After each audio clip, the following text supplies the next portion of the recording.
Good to see you.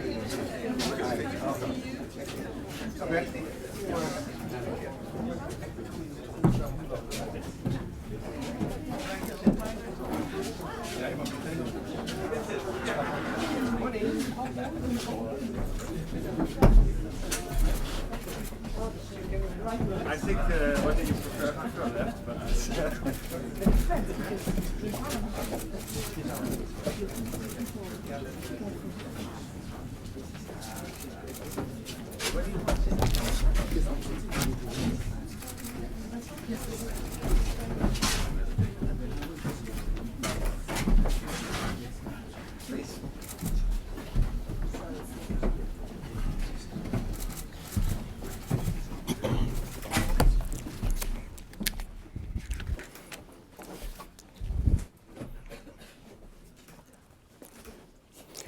Foreign Minister Koenders, High Representative Mogherini, Excellencies, ladies and gentlemen. It is with great pleasure that I welcome you to the Hague Institute for Global Justice for today's high-level discussion on the EU's forthcoming global strategy on foreign and security policy, common rules in an age of power shifts. The high-level discussion and the closed expert consultation that will follow are organized jointly by the Ministry of Foreign Affairs of the Netherlands and the Hague Institute for Global Justice in support of a broader policy effort, the European Union's ongoing strategic review process. In the course of this process, the High Representative will prepare a new landmark document, the EU's global strategy on foreign and security policy, which will be presented to the European Council in June next year. At present, EU member states are contributing ideas to this process. The Kingdom of the Netherlands, which will hold the presidency of the Council of the European Union in the first half of 2016, aims to give particular attention to developing the international legal order with effective common global rules and strengthening the role of international institutions. As a think and do tank that aims to contribute to and further strengthen the global framework for promoting peace, security and justice, the Hague Institute is well placed to support the efforts of the Ministry of Foreign Affairs. I am honored that we have both Foreign Minister Koenders and High Representative Mogherini here with us today to engage in a public dialogue about these critical issues. Following this morning's public discussion, experts from various disciplines will consider these themes and craft feasible policy recommendations in sessions held under the Chatham House Rule. The Netherlands, together with a number of like-minded member states and members of the European External Action Service, will draw on this morning's panel discussion and the expert consultation to contribute to the new EU global strategy. A cursory glance at today's headlines makes evident the urgent need for common global rules and effective global governance for a more secure and just world. However, the actors with the greatest potential to provide leadership on these issues often seem to be faltering. Syria, ISIS, the refugee crisis, Crimea and eastern Ukraine, climate change, Libya, poverty, and cyber attacks are not merely buzzwords or a listing of disparate crises. Instead, they're phenomena that are intertwined and together signal that global governance, a term emblematic of the post-Cold War world, is in a state of profound crisis, marked by a lack of adherence to common rules and pervasive risks to human security. The foundations of the global order are creaking under the weight of these myriad challenges. Such phenomena not only confront us with direct threats, but also risk an erosion of our faith in the potential of global institutions and the rule of law to preserve and promote the collective good. Walter Holstein, the first president of the Commission of the European Economic Community and one of the founding fathers of European integration, observed that the majesty of law should achieve what blood and iron could not accomplish for centuries. This was an expression of an extraordinary faith in the rule of law as an instrument to create more peaceful and just societies. Holstein was referring to the aspirations of Europe, but common rules and functioning institutions are needed for addressing pressing challenges the world over, not least for consolidating peace and maintaining security. The EU's model of integration, whereby it aims to become both a security community and a community based on the rule of law, was never intended to be an insular exercise, a fact that bears recalling at a time when attempts are being made to resurrect the spectre of a fortress Europe, a Europe of borders, fences, and walls. As the Schuman Declaration and later the EU's founding treaties made clear, world peace cannot be safeguarded without the making of creative efforts proportionate to the dangers which threaten it. From the outset, therefore, European integration was conceived as a contribution to global governance and global justice. With the entry into force of the Lisbon Treaty in 2009, the EU treaties now show a remarkable degree of global ambition, as well as a commitment to international security and the rule of law. The treaties commit to consolidating and supporting democracy, the rule of law and human rights, and to promoting an international system based on stronger multilateral cooperation and global governance. What ultimately will determine whether such legally codified commitments are realized is the effective use of the considerable capabilities of the Union and its member states. In the United States, the motto is E pluribus unum, out of many, one. This does not apply to the EU in the sense of a single commander-in-chief, or, as Henry Kissinger famously remarked, a single phone number. Instead, the idea is rather that out of the many parts that make and define Europe should arise a coherent and significant contribution to security and justice in the world. The EU's new global strategy on foreign and security policy could serve as the lodestar for this purpose. I look forward to hearing from Foreign Minister Koenders and High Representative Mogherini as to how they see the strategic review process developing over the next months and their vision for the EU's contributions to global security and justice. I would now like to invite Foreign Minister Koenders to deliver the first keynote address. Foreign Minister, you have the floor. Thank you. Thank you. Thank you, well, Thank you very much. Thank you very much. Let me start by thanking Dr. Williams, the president of the Hague Institute for Global Justice, and the Hague Institute for hosting this joint event. And thank you, High Representative Mogherini. I have her phone number, now the rest of the world I think as well.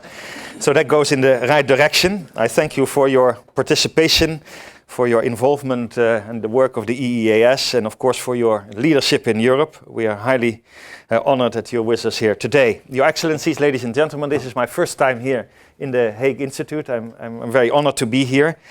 And it's an important topic. This consultations comes at a rapid change, both within Europe and beyond. And I think everybody who reads the press, and you talk about trust, leadership, cloud, Many of our citizens seem to be missing this when it comes to the common solutions for common problems that we are seeking.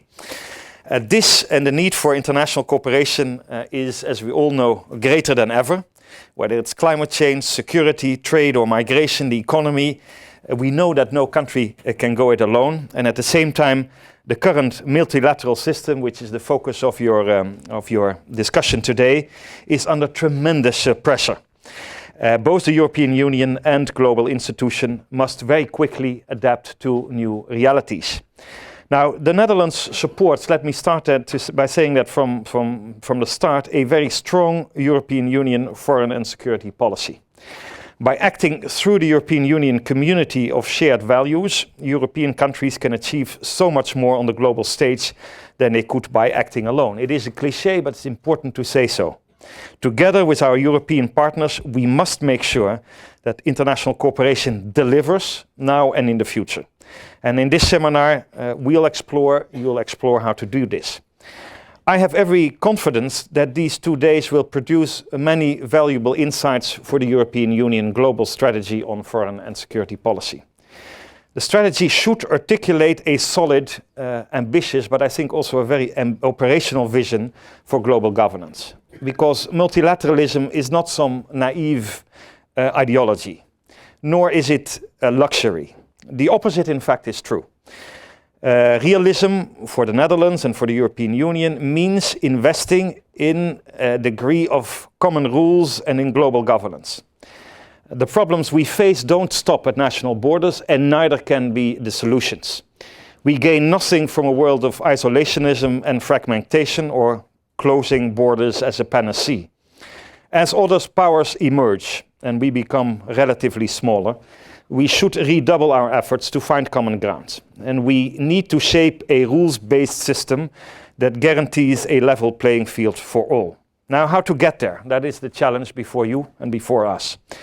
Today, I want to share only some of my views because it's a very complex issue regarding many different issue areas on 2 questions that are implicit in the program for this event. First, how should the European Union organize itself to help achieve the member states' aims on the global stage?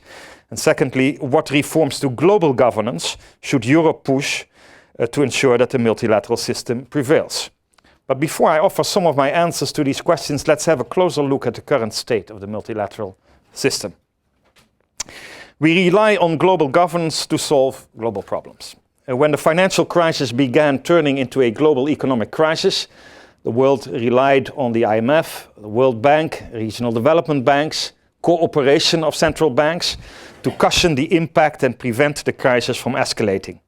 Even though many of the recipes are part of a controversy, these institutions were needed. We had to fight this together.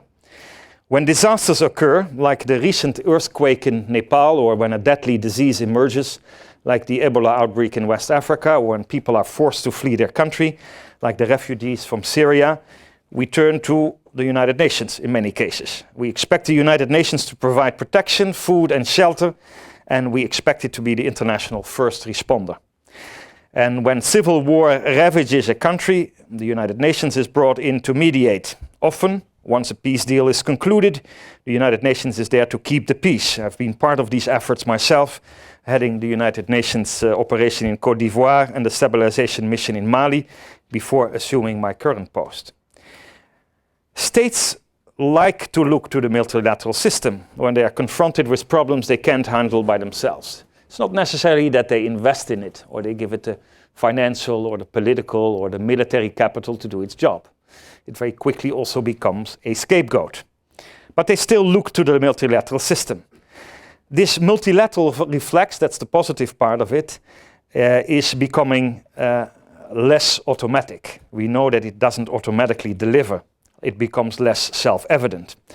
And I see signals of change at different levels from individual people to a group of countries. First, individual citizens are no longer waiting for the international community to respond when a crisis unfolds. Recently, a wealthy businessman and his wife spent millions of euros on a ship and a crew to rescue people who were crossing the Mediterranean in ramshackle boats.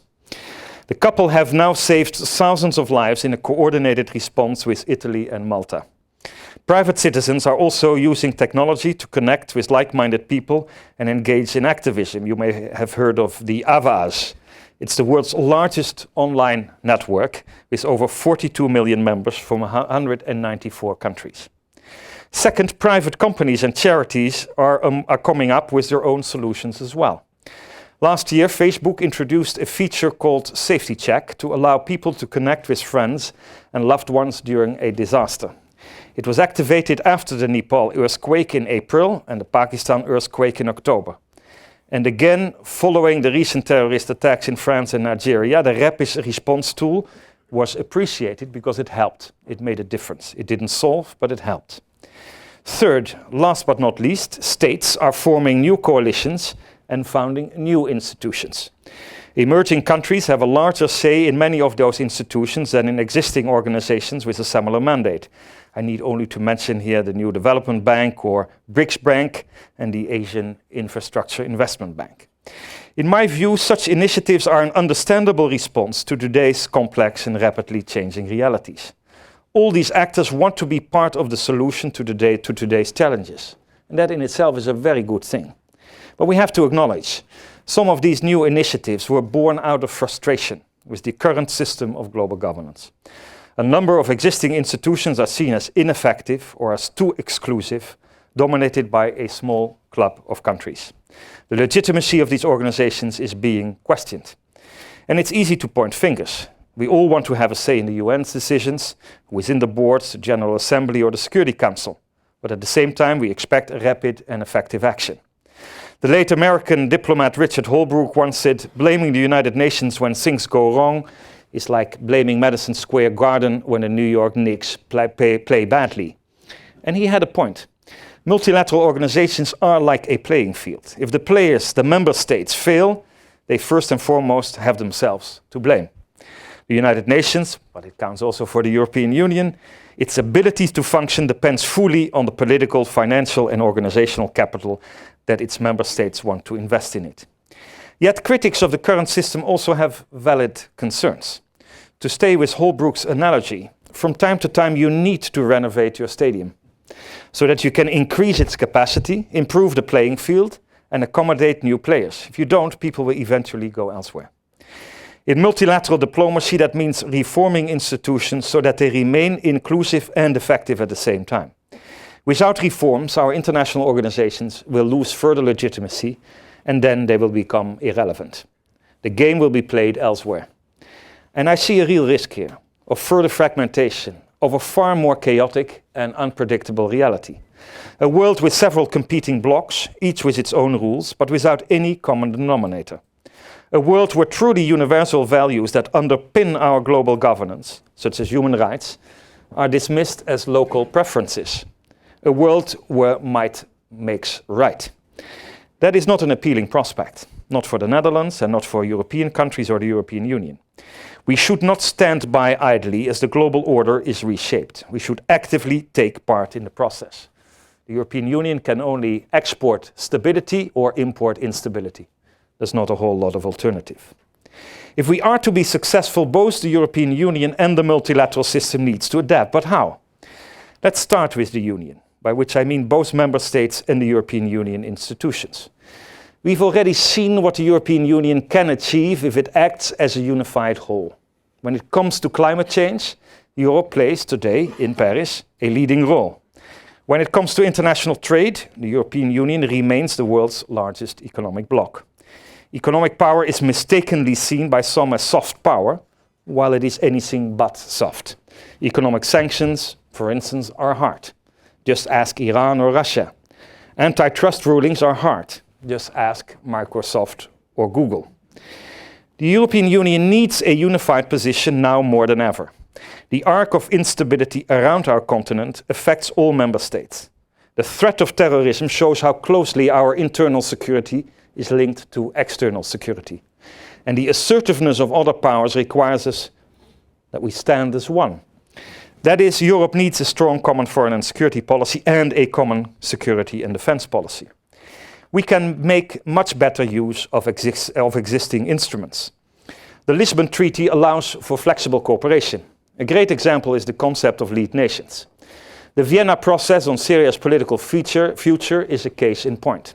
The participation of Federica Mogherini, our High Representative, has really helped to provide this legitimacy. We should apply the lead nations approach more often, in my view. But let me stress some important conditions. The EEAS should always be on board, and the Council must give an explicit mandate. We can't have a situation where 2 or 3 member states decide to take care of business without sharing information with others.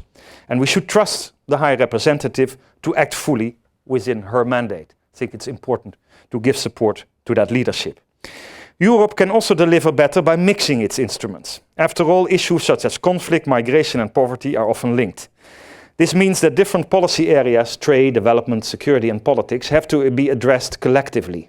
A comprehensive approach, or joined-up approach, as the High Representative calls it, helps us to better achieve our aims in a given country or region. The Sahel Security and Development Strategy sets a good example, as does the European Union's regional strategy for Syria, Iraq, as well as the Daesh threat. But let me make one remark on this. When I read this, I remember I could have read it 15 years ago, because what is a comprehensive approach? Do we really use the mix of our instruments strategically and politically and tailor-made to the regions and the countries we work in? My answer is so far, not enough. If I look to the enormous assets that we have as a European Union, where we also, for that reason, are almost a local ally, a regional organization as part of the United Nations system, I know we can do better. We need the support of those 28, and everybody realized that it's more difficult and you have higher transaction costs with 28 than with 6 or 12. But it gives us also an opportunity. And if you look through the instruments we have, and I mentioned some of them that are soft and hard, it's important that we now politically engage. I have worked in the Sahel. There is no comprehensive strategy, even if I have it on my paper here. People have analyzed that there is a security and development nexus, but what does it mean? Are we really being able to have border controls there, border management, the fight against smuggling, really a perspective for the young Tuaregs in northern Mali and Niger to find private businesses and work? These are the crucial questions that, in my view, show if an international organization can work or not. A comprehensive approach shows itself when it's geared towards a political situation and we don't push a mix of instruments on a local situation, as if all situations are the same, as if we can abstract from power politics and if they can be abstracted from local realities.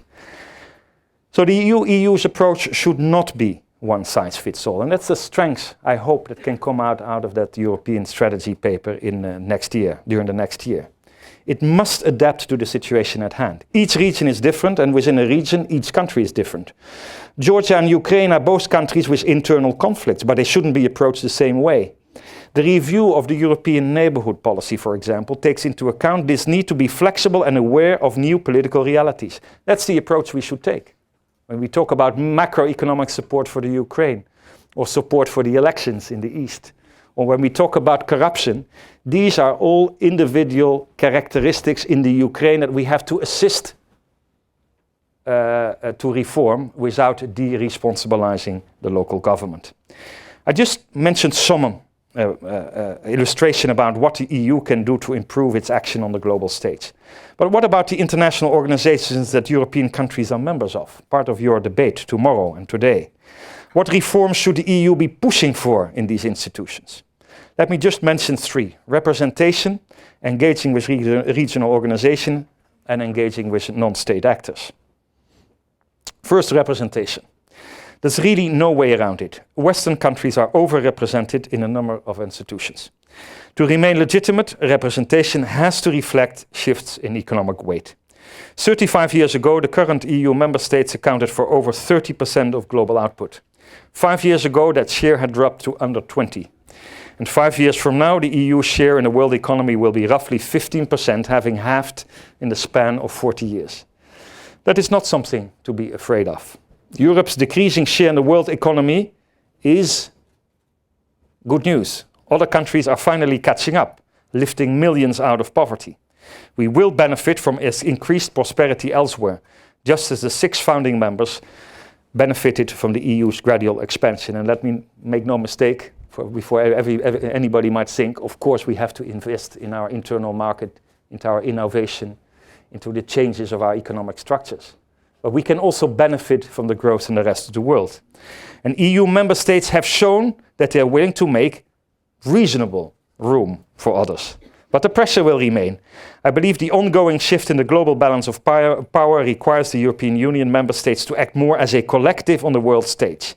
And in this time, I can imagine a single EU representation or possibly various forms of joint representation, but it should be a step we all take together at the same time. Otherwise, it's not fair.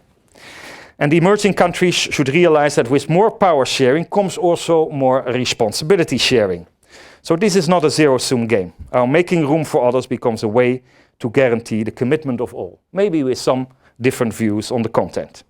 Second, global institutions need to determine how best to engage with regional organization. Regionalization is a clear trend around the world. The big question is whether regional blocs will compete or collaborate, whether we will see fragmentation or cooperation or a mix of the two. As regional organizations emerge, the multilateral system can no longer rely on top-down solutions for global problems. We need to figure out how to find common ground between different regions, how to arrive at common rules from the bottom up. The European Union is, in my view, extremely well positioned to play a role and to build bridges. It's the world's most successful regional organization. With all the problems we have, that still is the case. Without the European Union's support, the African Union would not be what it is today.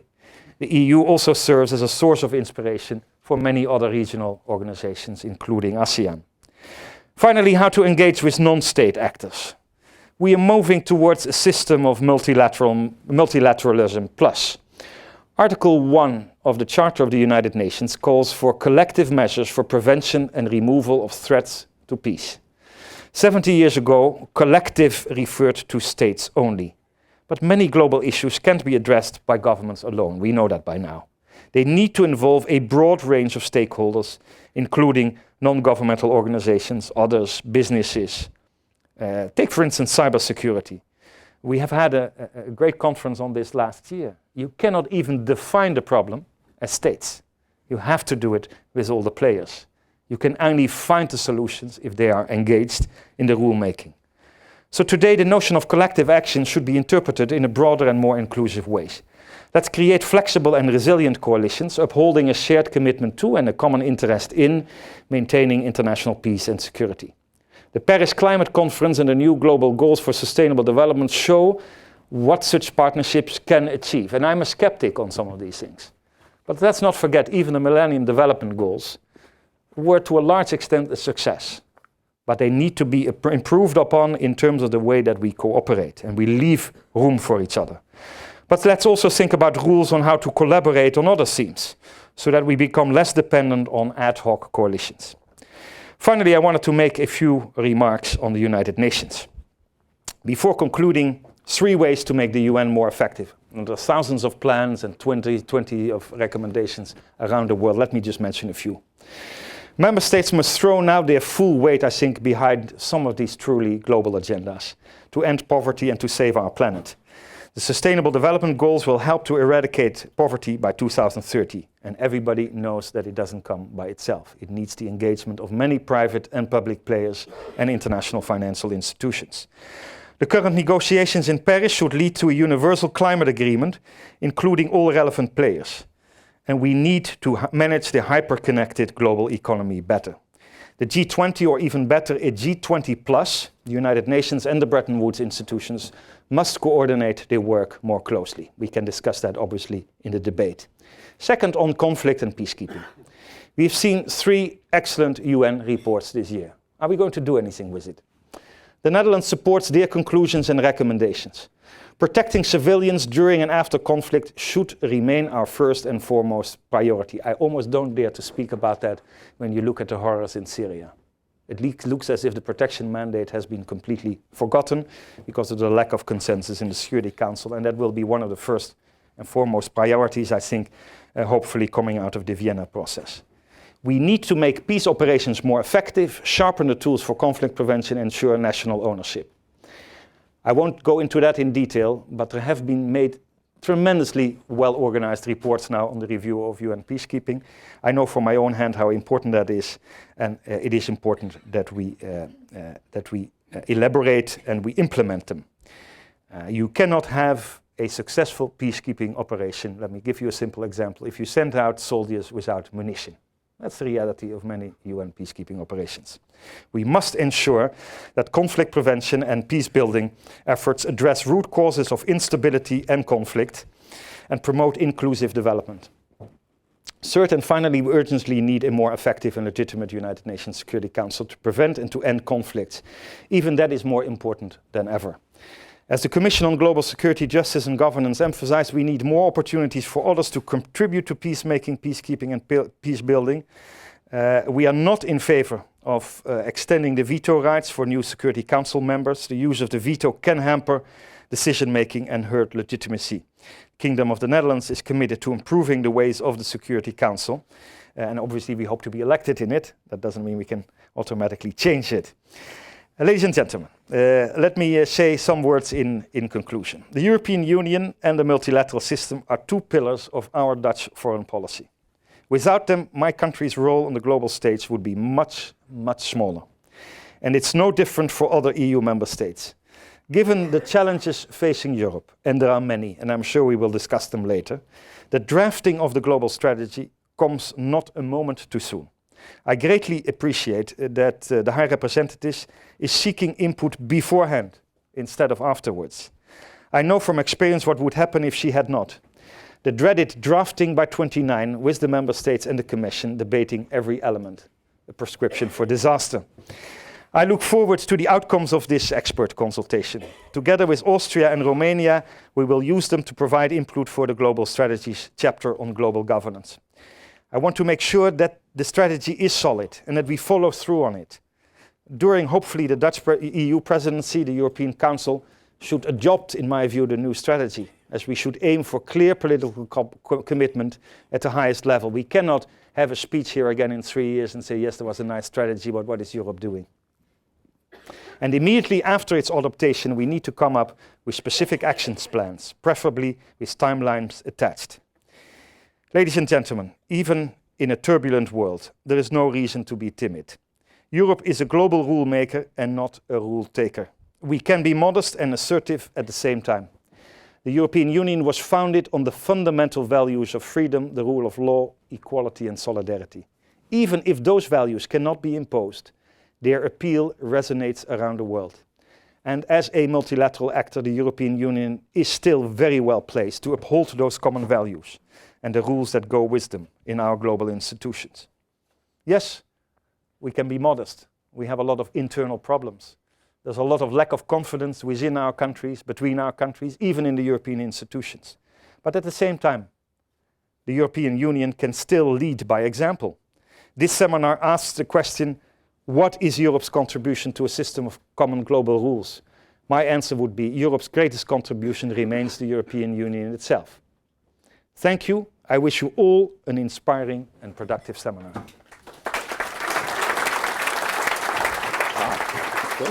Thank you very much.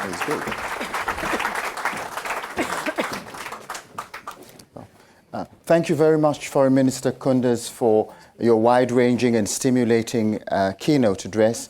I would now like to invite High Representative Mogherini to deliver her keynote address. High Representative, you have the floor.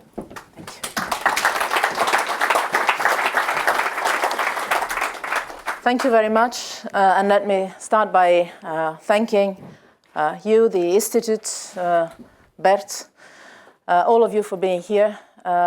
It's really a pleasure to be here, not only to discuss, as we have just done, the preparation of the Dutch presidency of the Union, but also to work together, start to work together on our common strategy. The world has changed so much since 2003. Our current strategy is of 2003, an excellent one, but completely different word. A word that allowed the European Union to say that it had never lived in such a secure and prosperous environment. Clearly, this is not the case today anymore. But the Union has changed because the treaties give us now instruments that are definitely different, and the European Union membership itself is different. So we are living in a different world, in a different union, and we are seeing every single day, not only us in this room, but also our friends, our neighbors, our parents, our relatives, I think realize more and more that we have a dramatic need to match the theory of the comprehensive approach with the coherence of our policies inside and outside the Union. And this is the really dramatic push that lays beyond our exercise. Reading the headline of today's conference, I know that some of you may be thinking that the very foundations of what we perceived as our international system are being questioned in reality. And actually, we might even wonder if there is one international system. Borders are redrawn, terror spreads, international norms are bent or broken. So can we discuss about common global rules? That is the first question to ask ourselves. And let me answer very directly, and I'm glad we have the same answer. Not only we can, but we must. This is not just an academic discussion, I believe. It is about our own future, our values and our interests, our place and our strength in the world. The whole international community faces the same challenges everywhere. From Paris Bataclan to a market in Lake Chad, from the streets of Beirut to the skies of Egypt, terrorist attacks in recent weeks have spared no ethnicity, no nationality, and no religion. And today we clearly see that we cannot run and hide from what is happening around us. Everything that is important to our citizens is influenced by our international environment. And there is actually no distinction, no border, no line between what happens far away, what happens at our borders in our region, and what happens inside our European Union. Even these categories are now losing sense. When it comes to the terrorist threat, when it comes to migration, what is far, what is close, what is inside, is getting confused. So foreign policy concerns today everyone. Those that are in this room might have been convinced of that for a long time, but outside, I think this is an argument that starts to get sense also to our fellow citizens. The only way we can pursue our interests and our values is to be active and engaged in the world. But there is one mistake we cannot afford. We cannot be led by fear. We cannot act impulsively. Of course, we must react to crisis, and sometimes, I'm sure Bert feels the same, we have the feeling of not doing anything else, but running from crisis to crisis. Of course, we have to react to crisis, manage, in the best case scenario, prevent, manage the post-conflict. We have to be ready collectively for action here and now. But we also must be always driven by a vision on what we want to achieve in the medium and long term and how we want to get there. Emotional reactions can be very powerful, but can only lead us so far. Unstrategic engagement can easily backfire. We need a strategy, a common one, to orientate our external action beyond the latest crisis or the current one, and to prevent the next ones. For this reason, we have decided to work on a new European Union global strategy on foreign and security policy. And for this reason, I am here today. A new strategy is not just for the institutions. It's not just for the member states. It's not just for the Commission or the Parliament. A new strategy is for the citizens, is for the Europeans. So it could not be drawn up beyond closed doors. It's not only because it would be a recipe for disaster, but it's also because this is what we need today, in today's Europe, which is a difficult moment, is to shape a common European perception, a common European sense of being together in very difficult times. And this is possible only through a public opinion debate. The process is probably as relevant as the outcome. Today's conference forms a part of a wide consultation process. In the beginning, we were referring to this process as an outreach. And actually, I believe this is not an outreach. An outreach is something you do when you have already something, and then you ask opinions about that. No, this time we are asking for inputs and trying to shape things together.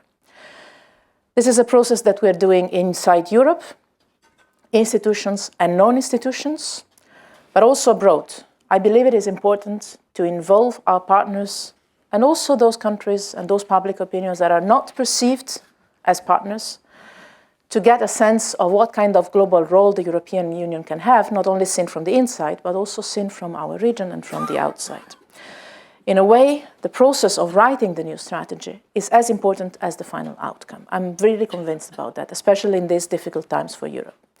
We need a truly European debate on our union's priorities and objectives. We always say, you always hear politicians saying, we have to make sure that the European Union gets closer to its citizens. It's a sentence that in itself doesn't make much sense, because the Union is the citizens themselves. The problem is to make it emerge that the Union is there to serve the citizens' interests, first and foremost, the European citizens. So we need to forge a new European public space on foreign security issues, as well as obviously on others, but I will try to limit myself to this tiny, modest, easy job. To some extent today I'm here to listen. And I would really very much appreciate if, apart from questions in the debate, we might also receive some suggestions. Obviously, there's a full 2 days opportunity for that, and we will all take notes, but also to get inputs already. But let me open our conversation by stating clearly where I stand and say a few things on that. I believe that in an age of power shifts, as we are living, Europe can be a global power and a force for good. I believe that faced with increasing disorder, Europe must be the driving force pushing for a new global order. A global order based on rules, on cooperation, and on multilateral diplomacy. I know many think this is naive. Some of our notes are identical, I think, in our speech, which shows how much unity is there, apart from the narrative of a union that is not united. But I know that many think this is naive. Multilateral diplomacy, rules, cooperation. Europe's commitment to a rules-based multilateral order stems from our beliefs and from our principles, stems from our identity. This is what we are, this is who we are. But it is also based on experience and realism. Our values and our interests converge upon the same goal. In a cooperative world order, Europe is safer and is stronger. I also know that new world order might sound quite outdated as a concept nowadays. Indeed, it dates back to some 25 years ago. During the Cold War era, the global order was guaranteed by two competing forces. With the end of the Cold War, some hoped, and my generation in particular, that we could leave the balance of terror behind and finally build a truly cooperative system for global governance. We all know that things followed quite a different path. A mindset based on confrontation has proved hard to defeat. At first, unilateralism seemed to prevail, but it soon became clear that a lonely global policeman could not calm down the growing instability. Quite the contrary. And more recently, the temptation of a new Cold War has resurfaced, as if the word was still the same, but it is not. And I believe it is first of all our responsibility as Europeans and our interest to pass this message, to explain that no, the world is not anymore like that. And we have the responsibility and the interest to pass this message to all our friends, all our partners, all our interlocutors in the world. I believe no one in Europe can regret an era of iron curtains and armed peace. But there is more than that. A new confrontation between world powers would not bring stability to the world. It would only let our common enemies prevail. It would soon give way to global chaos. For this is the alternative for our generation. A cooperative world order or chaos. Terrorist groups like Daesh are a threat to all nations, with no exceptions. Their goals are, in a way, very traditional. Money, natural resources, power. At the same time, chaos is their breeding ground and their political goal. This is new. Against agents of chaos, we need cooperation among all nations. A global alliance against global disorder. Multilateralism is not the forgotten dream of the 90s. It is the clarion call for our age. Still, we cannot forget that the map of world power has changed and is still changing very quickly and in a very confused way. Preserving our global rules is not enough. We need to reform and reinvigorate them. And I share many of the ideas that Bert was mentioning. New powers and new issues shall be part of our global agenda. 2015 has been quite an exceptional year for multilateralism. It has also been quite an exceptional year for crisis. But we also have to see the positive trends. Cooperation among world powers, the EU, the US, Russia, and China, has led to a historic deal on Iran's nuclear program. The UN General Assembly and the Security Council in New York saw a growing consensus on the fight against Daesh and other terrorist groups. And we had a global agreement on the Sustainable Development Goals. We have a duty to bring such cooperation now to the next level. We have a duty, a responsibility, to push forward our work for a political transition in Syria, with the same mindset of global powers and regional powers cooperating, even having very different and very difficult agendas. And we have a duty to reach another global deal in Paris on how to mitigate climate change. And let me underline the European Union putting together a climate diplomacy action plan managed and still manages in these difficult days of negotiations to play a critical role, because we've managed to put together common goals, common ambitions, and the strength of the European Union system, plus 28 diplomacies all over the world. And this has made a difference. We have this responsibility. Today, as much as ever, the United Nations remain the linchpin of our global engagement. A strong, effective United Nations is what we need. For decades, we have joined forces to advance peace and security, development and human rights. We work with the UN on peacekeeping, and partners from around the globe have joined our missions in the context of the European Union Common Foreign and Defence Policy. On counterterrorism, the EU and the UN act together on foreign fighters, terrorist financing, and countering violent extremism.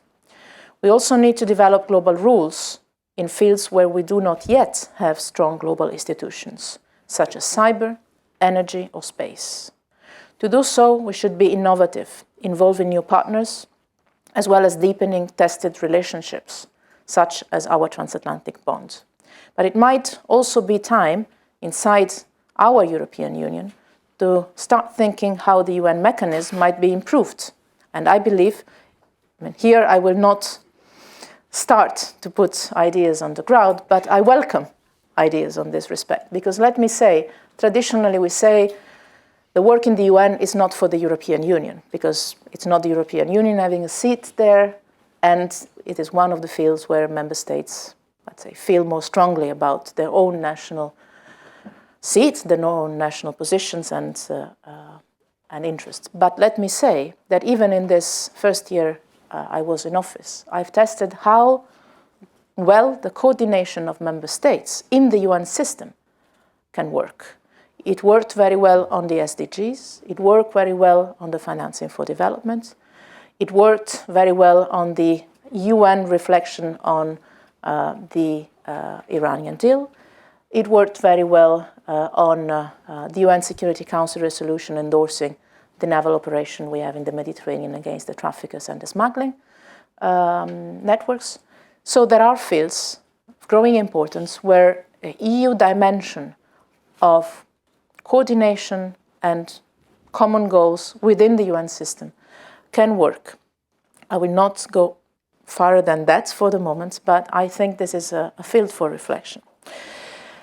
Our European Union cannot afford to be a conservative player on the global stage, and also inside, but I'll come to that later. We can and should be a driver of change. This is our potential, and I believe this is our responsibility, because there are not many actors in the world that can have that size, that power, and that common vision. Global architectures and global alliances will be crucial, but they won't be sufficient. In living memory, power has never been so diffuse. New regional powers seek for a recognition on the global stage. Non-state actors can be crucial to put an end to war or to stabilize a country or to prevent a conflict. We need cooperation on a global scale, but we also need to strengthen regional and sub-regional architectures.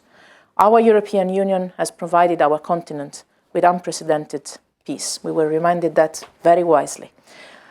We had peace, stability, and economic prosperity. Even if sometimes we tend to forget how fortunate, how lucky we are today, this is the result of courageous, wise choices that our founding fathers did many decades ago.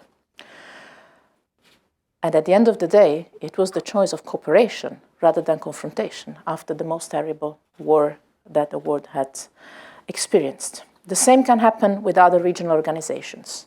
And if you look at it, the less we have regional integration, the more we have conflicts and crises. Look at the different areas of the world. The less you have regional architectures, regional cooperation schemes, the more you have instability because you don't have the regional instruments to cope with that. Our cooperation with our friends and partners around the world is based mainly on this, on trying to support and encourage regional integration and partnerships. That is true in the Arab world and the Middle East. That is true for Africa, with the African Union, but also with the G5 Sahel. This is true in Asia with the ASEAN, or in Latin America with CELAC. The European Union can pivot a global network of regional alliances. A new global order can benefit immensely from improved regional cooperation in terms of security and in terms of narrative on building this multilateral new global order. And on a smaller scale, addressing or preventing a crisis might require that we engage with regional and local players.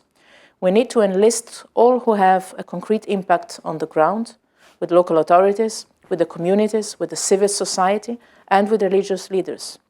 We need to pioneer a new form of engagement in conflicts by sharing responsibilities with other powers, with other forms of power. We have to think mega-regional and mini-lateral at the same time.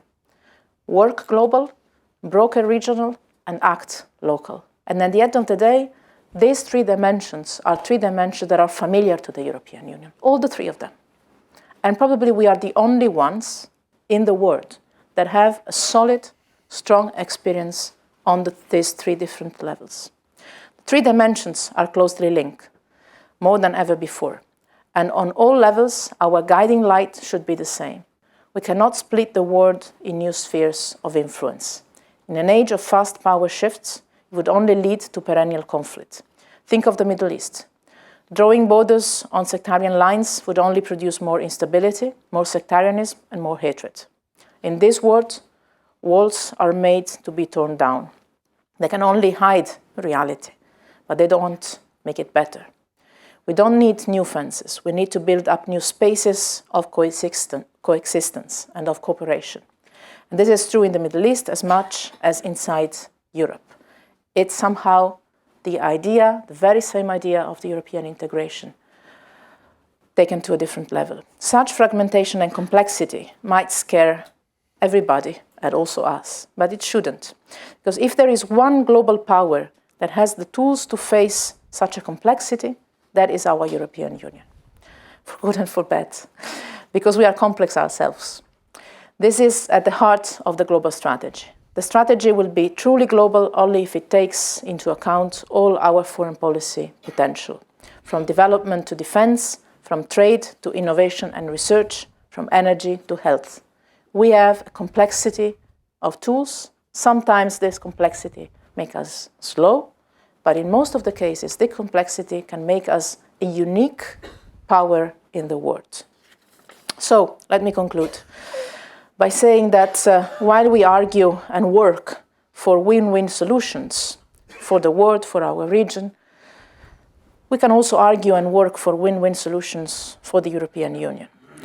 And this reflection on our strategy comes in a difficult time for the European Union. and the Dutch presidency will have to cope with difficult 6 months ahead of us. The basic concept of win-win diplomacy, which is, I believe, the core essence of the European work, is that the strength of the other can be, and sometimes in most cases is, my own strength. And that in difficult times we need strong partners and not weak partners. There is nothing to be afraid of. Now, this is true also inside the European Union. I believe we are sometimes taking part to a wrong debate, as if integration, further integration on the European Union side, is opposed to somehow sovereignty and national sovereignty, as if the European project and the coming together as a union is a way of renouncing sovereignty. I believe it is true the contrary, that the European Union is the only way to regain sovereignty in this complicated world. So the strategy is also about us, about trying to make it emerge clearly that national interests, the interests of our people, of our citizens, can be better served through European common policies, and that it is indeed a national interest of member states, and it is an individual interest of our citizens to invest in this unity of purpose and in this common direction, to make our common European Union interest emerge and define in a very pragmatic and concrete way best ways to do this work, to make this work, and to do this together. Let me say I count very much on these 2 days of reflection on the work of the Institute, on the Dutch presidency, that will accompany us during this process, because we will present the strategy in June, so it will be fully under the Dutch presidency responsibility, so we share this.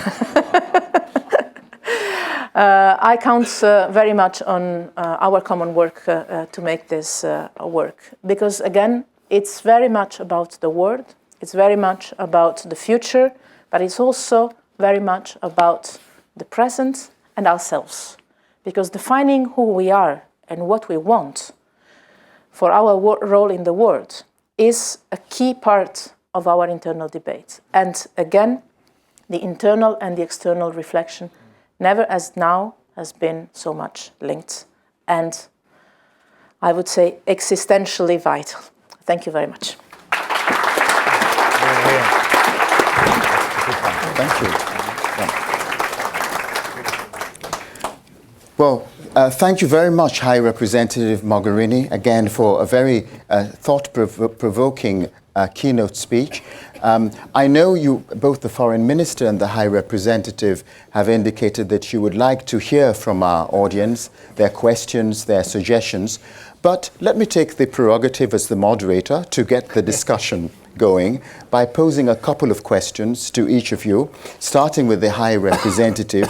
You said in your remarks that Europe must be a driving force for a new global order, which is based on rules and values. In the face of multiple crises, such as the ongoing refugee crisis, how can the EU continue to exercise its normative power and reconcile its values with its interests as a foreign and security policy actor? I think, but here again, the consultation will tell us where the European feeling stands. I believe that it is time for us to recognize that there is no contradiction at all between our interests and our values, simply because the work for having our values recognized and promoted, even if I don't like the word promoted because it implies a way of bringing them elsewhere, but pursuing our values is the key basis of our interest. You mentioned the multiple crises we have around us. In all of these cases, it is first and foremost a matter of resilient societies.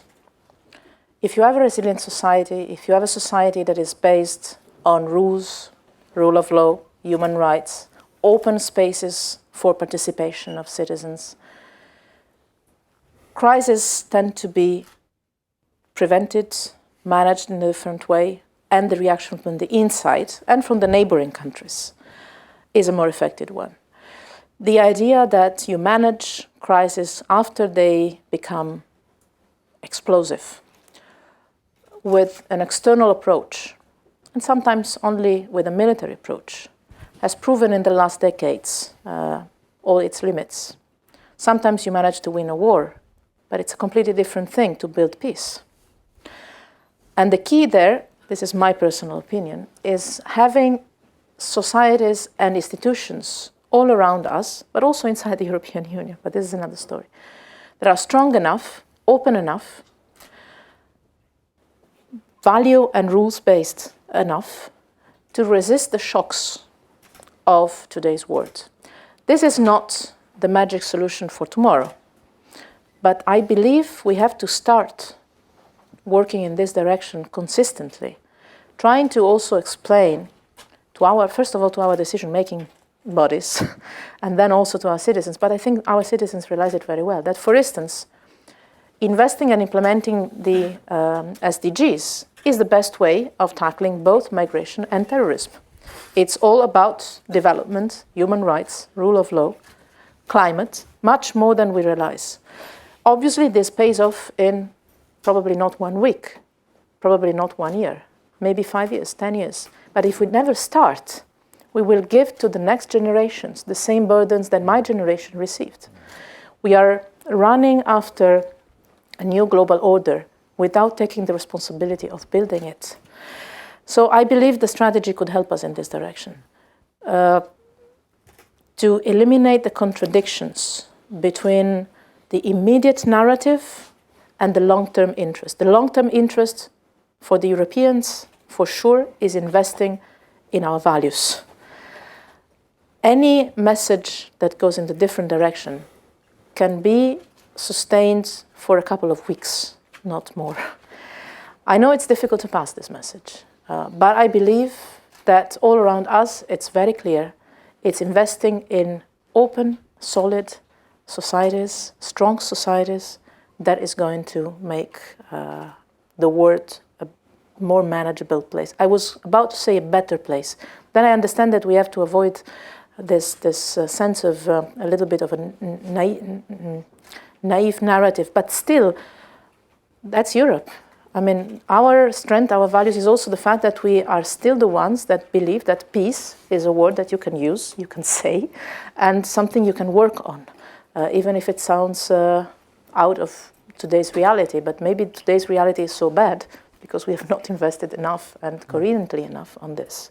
So I think the two things go together, and especially on the migration and refugee crisis. At the end of the day, if you invest consistently on development cooperation in Africa, in conflict prevention and conflict management, conflict resolution and post-conflict management in the Middle East, if you continue to focus on the difficult crisis we have still not solved completely, like Afghanistan, without turning the page too fast, all of this will bring results in the mid and long-term perspective. That will make the situation better for the people in these areas and at the end of the day for the Europeans as well. Good. Well, Foreign Minister, you said that the threat of terrorism shows how closely Europe's internal security is linked to external security. After the tragic events in Paris and other similar attacks, what concrete measures can be taken to strengthen the EU's security in this respect? Thank you very much for that question. First of all, I should say it's not a new question for us. We are faced with the issue of terror and terrorism for many, many years. And the question is, did we find the right answers to it or not? And what would be then the role of the European Union? I think the key of terrorism is, as we know by the many definitions, and you know the definitions are very controversial, in any case are related to the issue of violence and fear. And there I very much follow what Federica Mogherini has said. In the end, the answer to that is the resilience of your own societies. What does that mean? It obviously doesn't mean you're passive. But it's very important to note that in the European Union, we should defend our values in the fight against terrorism. Doesn't mean we don't do concrete things. I think first and foremost, we have to do it locally. As here in The Hague, I see the mayor of The Hague, as we do in Amsterdam, in the other cities, it's really in the networks of our societies to understand what's going on, and with repressive and preventative measures, deal with the issue of terrorism. Now, Europe comes in there, obviously. At the lowest level, you would say, it is exchanging and learning from each other. I think it's very difficult, de-radicalization, the issue of how to have counter-messaging, how to deal with issues that relate to the reform of Islam and imams, because often it is related to an inspiration that comes from a false interpretation of that religion. Second, I think when it comes to security, I think we have moved forward and we don't need new plans. We have to operationalize them.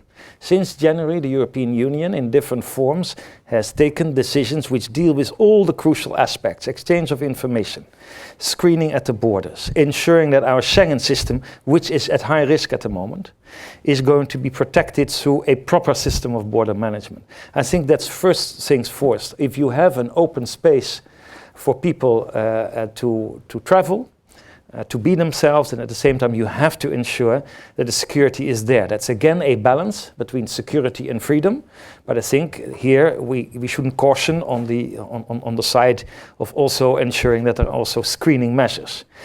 The third is, of course, and then we come to the issue that relate to also the aspects of today, is our global policy, our European policy. I think it's absolutely essential to note in this time and age, and I think Federica mentioned that if Europe is weak in terms of projecting its own power when it comes to reflecting on where migration comes from, we will be determined by what happens in the rest of the world. So except for these issues of border control, de-radicalization and so on, we will have to move in the countries in the region. First of all, we are now working very hardly on Turkey. Everybody knows how complex that is. It's a frontline state in which there are many issues domestically and internationally, but we will have to organize ourselves with a country that deals with migration. Now let me make you one point here. For me, migration and terrorism are not a poisonous mix. People that are fleeing the violence. But nevertheless, the transmission mechanisms, the foreign fighters, the way we can control and at least try to understand what's happening is a European responsibility. And maybe in the end, let's not forget, the key issue of terrorism has to do at the moment with the complete transformation of the Middle East. That is a fight for change that in the end the West nor Europe can decide. It's not for us to determine the outcome of that. It's extremely complex with proxy fight, with regional powers. But we have a role to play in two areas. One is what the High Representative is doing, and we mentioned that in the speech, is toch the key conflict in Syria. I sincerely believe that where military power is needed, at least as much is necessary for diplomatic efforts. I think it's also not impossible. I think the major powers in the world realize we're still not there yet. It might go in a negative direction, but we have to invest in it, that the complete devastation of Syria is not in their interest. That's an opportunity. Diplomacy is not only something naive. We have seen in Iran that there are possibilities for a group of countries to work together, but that investment means that our common foreign and security policy is prioritized on this peace deal. It means not just sitting together and talk, it means also that in our relations with the countries in the region that is prioritized. These are obviously only a few of the measures that are related to terrorism, that complex octopus that is trying to divide us, that's trying to create conflict between Muslims and not Muslims, that wants us to overreact. At the same time, we have to think through these type of measures, how we can deal with that. That will be a long-term fight. It will be a long-term fight of containment. It will not be only repressive, but also preventative, but it needs not to exclude any measure. Good. Thank you. Well, I'd like to give you, the audience, an opportunity to interact with our eminent guests today. So I will take questions, try to get in as many as possible in the time remaining in sets of actually fours, because we want as many in. If you could just give your name and affiliation, that would be helpful. And we have a roving mic here. Has everybody a roving yes. pen? Yes. Then there are 4 questions. Okay. And I will. Thank you. Good. Well, we have Minister Ekelund, former Defense Minister. Willem van Ekelen. I have a reputation here for asking one of the first questions, and I would like to live up to my reputation. I would thank you very much for 2 very interesting speeches, but I have a question of what does it mean, security? I understand that in your deliberations in Brussels, some doubt has been raised whether defense will be included in the new strategy. So in the first place, I ask that question. But the basic issue there is I think the world order, which you described very well, for us mainly meant that in terms of military operations, we were looking outside. To what extent do you think that the changes, especially to the east of us, but not only in Middle East, I'm thinking of our biggest neighbor to the east, I think we have lost faith in the reliability of countries to live up to their promises. And so my question is, do you think that our sense of security in terms of our own security is threatened? I use the word hybrid warfare, which is now a new word to describe the complexity of it, which deals with many aspects too. And then I question, what is the role of European Union in that? Thank you. Any more? I think there's a gentleman here. Thank you very much. My name is Timothy Bodachev. I'm coming from Moscow, and I have several institutional affiliations. We can see them on the list. Minister Koenders, Madam High Representative, during the recent times, we discussed a lot about the issue that European security is too important for the world to discuss it only among us Europeans.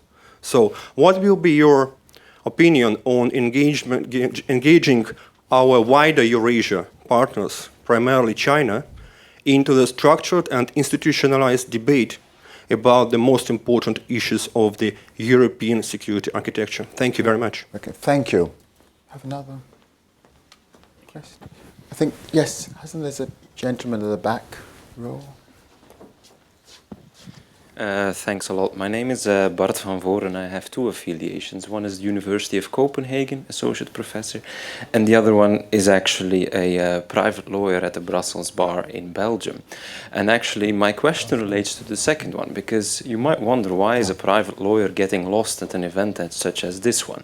And that's why I was quite charmed by Mr. Koenders actually saying that non-state actors should be involved in the new global strategy. And that's then also one of my suggestions, because having done a PhD on the European neighborhood policy, having been a full-time academic for a couple of years, I think that, global strategies back in 2003, 2008 are always very public in nature.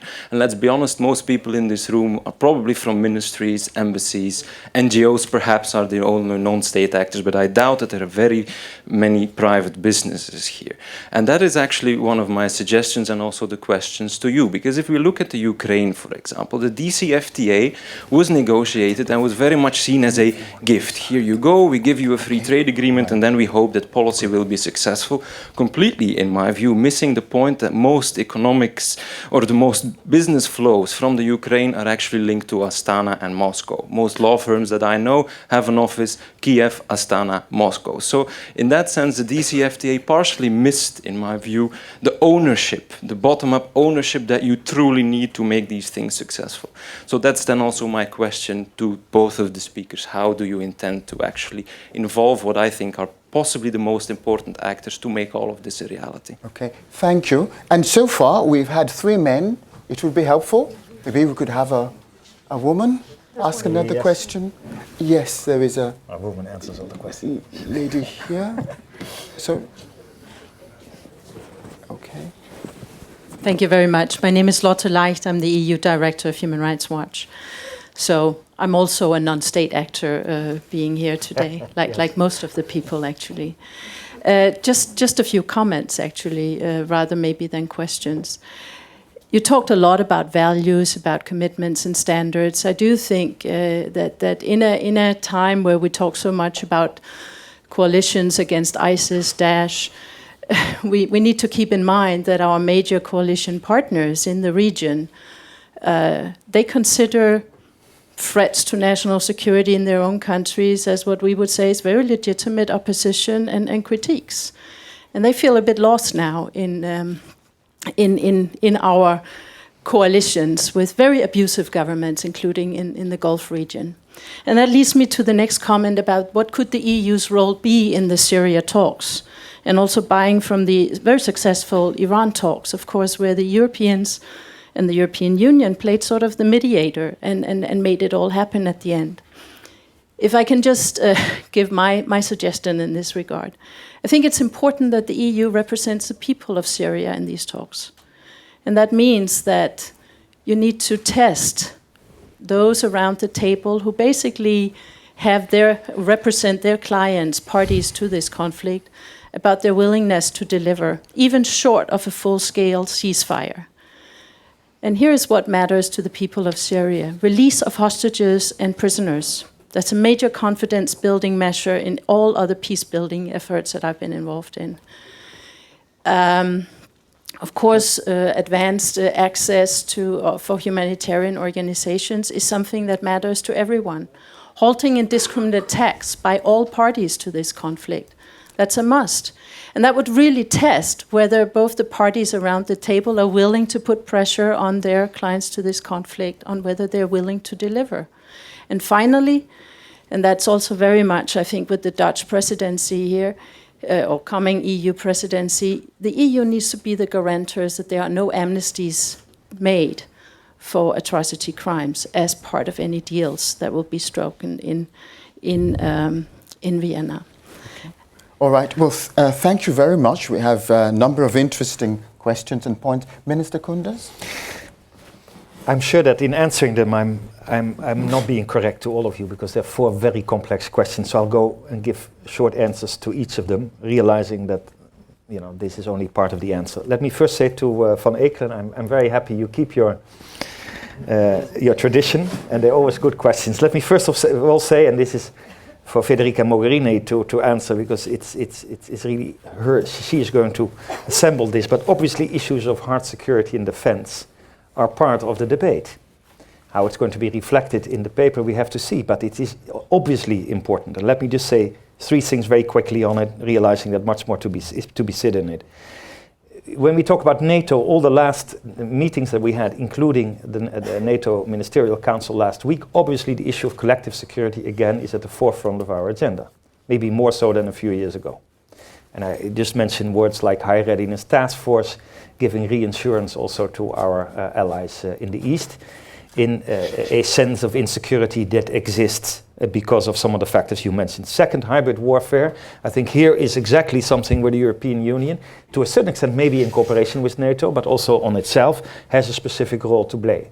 Hybrid is, in my view, not a catchword. It is more and more analyzed. It has to do with a different way of acting, including with highly developed technical and political propaganda, with green uniforms, with tactical moves, with creating insecurity, with relationships between crime and what we call traditional warfare. It requires very difficult political processes of decision-making. Hybrid warfare in the Baltics would be a disaster. Are we ready to answer to this? Just a question mark. I realize that in this hybrid warfare, there are military and civilian aspects that require answers both from the European Union and the NATO. Last point, European Union in itself. Look, as long as I've been in this debate, and it's by far not as long as you when you were Secretary General of the WEU, and well, your great experience on this. Let's first talk about battle groups. If we are going to move them once forward, I'll be happy to continue the discussion. I'm not against that at all. Second, on China and engaging others. Look, there's one interesting aspect that we have to realize as Europeans. I found it extremely interesting now to go to Africa and to Turkey. Why? Because we ask them something. We are demandeurs. That's not because we are overly weak, we are relatively weaker and we have a few problems that we are faced with. So in a certain sense, there is more power politics and maybe to a certain extent more equitable relations between our partners. So they'll ask something from us. It's not just, here we are Europe, this is our strategy. Now, others have ideas about that. If we like them or not, we have to reflect on it. But it's important to know that. It includes China. If you go to China right now, of course, they will talk about peacekeeping operations. They will talk about the market, the definition of a market system and trade relationship, strategic trade relationships between European Union and China. These are crucial issues for a strategy. Of course, this is a political strategy, but involves obviously the crucial issue of the geo-economy. Not much more to be said about it, but I will leave that. Then I agree with everybody who said, and I said it as well, let's forget about the word non-state actor. I think it exists for many years. We'll be happy we still have state actors and we hope they still can do something and set some rules of the game. But obviously, when we're working in a complex work, you have to think about an orchestra that works better together between, let's use then the words for 1 minute, state and non-state actors. And if you talk about, I think you were talking about the DCFTA, of course the European Union, when it deals with Russia or with others, is talking about the economy, about gas and oil, about energy union. We are, political doesn't mean you don't talk about the economy. If we want an energy union in Europe, we have a few markers. We want a competitive market. We want to make sure that it's also an internal market for energy. We also want to make sure that it is sustainable for the future because of not only Paris, but because all we have an interest in it. And we don't want to be dependent on 1 or 2 suppliers. If you put these 3 together, you put that in a meso strategy, and that is where you deal with the rest of the world. Last point, but definitely not least, that is on human rights and protection. Let me say that I think you're absolutely right. There are 2 things there that I think are important, just from my side for the discussion. The European Union is a union of values. We stand for the human rights in this country, in this continent. That's why during the Dutch presidency we will also have a rule of law initiative within the European Union. We all are faced with issues of privacy, of migration, that put issues of human rights on the table in a different form than before. We're going to do that during the European presidency. Outside world, the time is over that power and human rights go together, that we can impose on others, here's the list of what we want, and you better accept it. That time is over. But if we do not support in our foreign and external policies human rights, we're in the wrong way. And I would just want to mention that when you talk about an issue as Yemen, for instance, I've been faced myself with this issue. We have no union yet in the European Union. That's why it is so important that we give the leadership also to the High Representative and her team in formulating meso and micro strategies also for human rights in other areas. Okay, thank you. High Representative? What does security mean today, and is defense going to be in the global strategy? We had this was the first debate we had when we started to think of the need of a global strategy, of a new strategy. Is it going to be a security strategy? Is it going to be a different kind of strategy? What is security today? My provisional answer is that security today is first and foremost a defense-related issue, and I'm more than committed and willing to use all the instruments that the treaties give to the European Union, including the battle groups, including articles of the treaties that have never been used so far, and I hope I will create the conditions for using over my mandate. And we have plenty of potential applications for that. But in the world of today, security of Europeans is not only defense related, because when you talk about energy, that is also security. And that was self-evident in the last years. When you talk about climate, this is also security. When you talk about crises that are outside of our territory, that is also European security. And at the end of the day, the threats that are coming in these weeks and in these months in the form of terrorism come from European Union citizens holding our passports, born and grown up in our cities. So is defense only, is the traditional defense-related work necessary? Yes. Is it enough? No.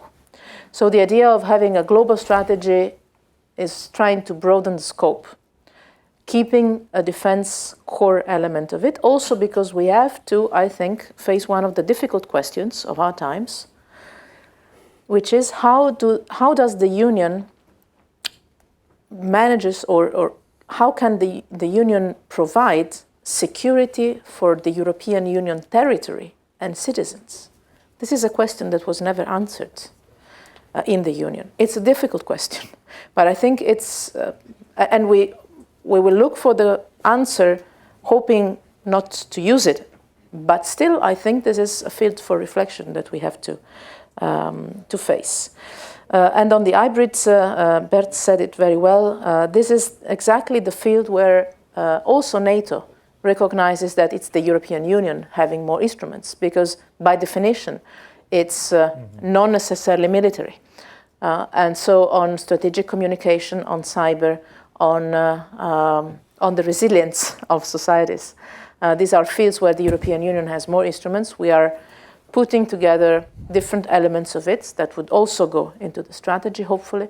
But this is also something on which we are working very much with NATO, especially in view of the Warsaw Summit next July. China, is it an interlocutor on EU security? Yes, as the European Union is an interlocutor on the security in Asia. I'm struggling quite a lot to pass a message inside the Union and in Asia that our relations are not only based on economy and trade, that we have an whole set of issues that we can and have to face together. So this is going to be one of the issues that will be discussed. If you have contributions and ideas, would be glad to receive them. But again, goes within the more general ideas. How do we build the new world order? And what kind of role the powers, single nation states, state actors, and regional players and regional architectures play in this global security? Because at the end of the day, the European security is interlinked with the security of other areas of the world, and we see it very clearly. Involving private citizens, business, NGOs, all the non-state actors in the strategy, that is the key. I hoped I had stated this clearly enough in my speech, but I'm always glad to underline it. But listen, at the end of the day, the European Union itself is not a state actor. Maybe we should move to a different definition. We have institutions and non-institutional actors. To me, all of them are policy making in some ways. I mean, maybe because my own background is not in institutions in the beginning. I've always been convinced, and I stay convinced personally, that you do policies, sometimes you do also politics, also outside of the institutional or the traditional party system, for instance, or these traditional institutions, being them state or non-state institutions. Because again, when you talk about multilateralism, you talk also about other forms of institutional actors that are not necessarily states. And I think we have to bring everything together. And the issue of ownership and the sense from the ground of what is needed is exactly what I was underlying when I was saying we need to think global, broker regional, and act local, because the local actors in crisis and before crisis, and hopefully also when crises do not come up, are the key players that know, understand, and can foresee the situations much, much better than anyone else. Last question on the EU role on Syria talks. This has been also something that, I mean, this is not necessarily going into the strategy, but it's something that is in the practice of our daily foreign policy. shaping our strategy. On the Iranian talks, we have been clearly the honest broker, the mediator. On Syria, it's different. On Syria, it's different because on the Iranian talks, the process started in a multilateral way within the UN system. And then from there was an exercise of identifying which was the actor that was best positioned to play that role. Here we have, I would say, a more creative, magmatic process, to use euphemism, that do not define the multilateral framework in a formal way. I believe the role of the European Union in these talks is on two different levels. On one level is that of not mediating but facilitating the diplomatic exercise, the political track. The strength of the European Union still is that we talk to everybody. Half of these talks are very difficult ones, very complex and very hard ones. But still, we are the ones that talk to everybody. And we have leverage with most of those with whom we talk. Different kind of hard power, soft power, a mix with most of the actors. So I think that especially in the Middle East today, I think we have a role to play to facilitate the coming together of the different regional actors. But then we have another role. This is sad to say. We are the only ones that are constantly bringing the humanitarian issues at the table. It's sad that we are the only ones doing this. It's good that we are the ones doing this. Mm-hmm. So what you say about bringing to the table the immediate interest of the Syrian people in terms of protecting lives, guaranteeing access to humanitarian aid, brokering some ceasefires, expanding the space for services to reach the people, is in itself something that is relevant after almost 5 years of conflict, because we tend to forget that this is about people. This is about people. And let me say something else that is very sad. We always refer to the refugee crisis as if it was a European crisis. It's a refugee crisis because it's a crisis of the refugees, not ours. It's them. It's them that are suffering and escaping situations that are unbearable. So this human angle and this humanitarian angle has to be brought to the table, not only for the sake of it, for the peoples, but also because in most of the cases, this could also open some ways for political tracks.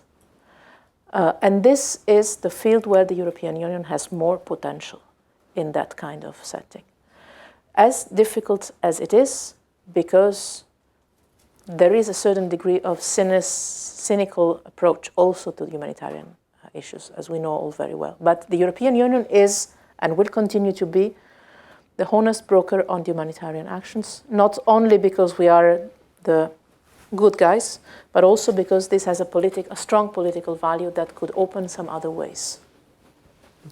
Good. Well, thank you very much, High Representative Mogherini and Foreign Minister Koenders, for taking time out of your busy schedules to be with us today.